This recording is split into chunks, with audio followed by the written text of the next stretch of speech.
L'euro, monnaie unique ou monnaie tragique? Eh bien, pour répondre à cette question, posons-nous déjà la question de ce qu'est l'euro. Alors l'euro, il faut un petit peu le distinguer de l'Union européenne, parce que vous le savez peut-être déjà, mais il y a des pays qui sont dans l'Union européenne et qui ne sont pas dans l'euro, et vous avez des pays qui ne sont pas dans l'Union européenne et qui ont l'euro comme monnaie.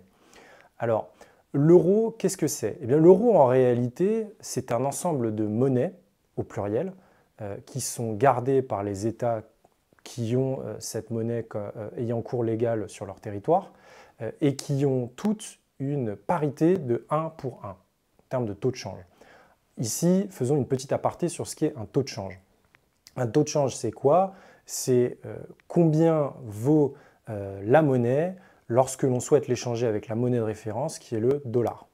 Alors vous avez deux types de taux de change possibles, un taux de change fixe ou un taux de change flottant.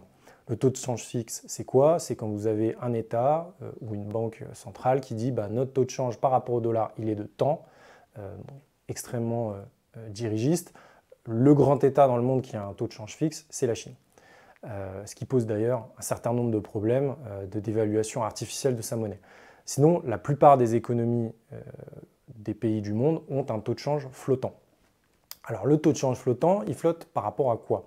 Eh bien, il va flotter et s'apprécier ou se déprécier par rapport au dollar en fonction de 4 facteurs. D'abord, la balance commerciale, c'est-à-dire la quantité d'échanges de biens et de services que l'on a avec l'extérieur. Plus vous avez une balance commerciale qui est positive, c'est-à-dire plus vous exportez de biens, plus votre monnaie va s'apprécier. Il y a également l'émission monétaire. Plus vous émettez de monnaie dans votre territoire, et plus votre monnaie va pour le coup avoir tendance à se déprécier. Il y a également deux autres facteurs qui sont l'investissement étranger dans votre pays.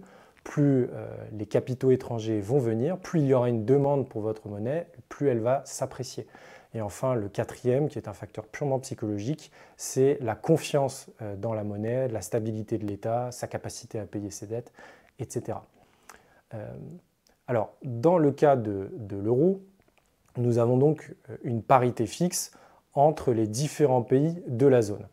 Ce qui veut dire que peu importe qu'il y ait une variation de l'un de ces 4 facteurs que je viens de vous évoquer entre ces pays, eh bien, ce taux de change ne va pas changer. Il est maintenu artificiellement à 1 pour 1.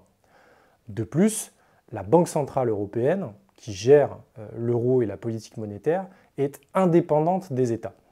Et donc, elle a un cap qui est tracé par les traités et les États ne peuvent pas l'enjoindre à changer ce cap et à réajuster ce problème-là.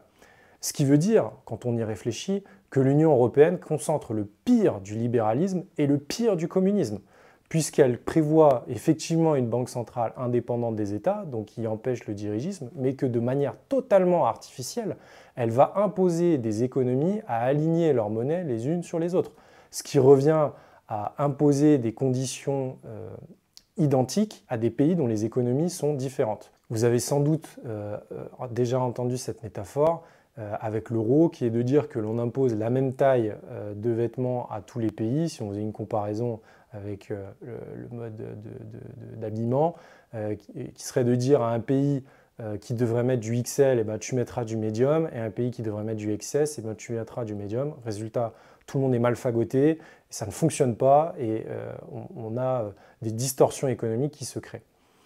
L'autre gros écueil de l'euro, c'est qu'il empêche d'avoir une politique macroéconomique ambitieuse. Pourquoi? Parce qu'elle retire à l'État l'un des leviers importants qui est celui du contrôle du crédit via sa banque centrale. Je vais prendre un exemple qui est assez parlant pour les gens aujourd'hui.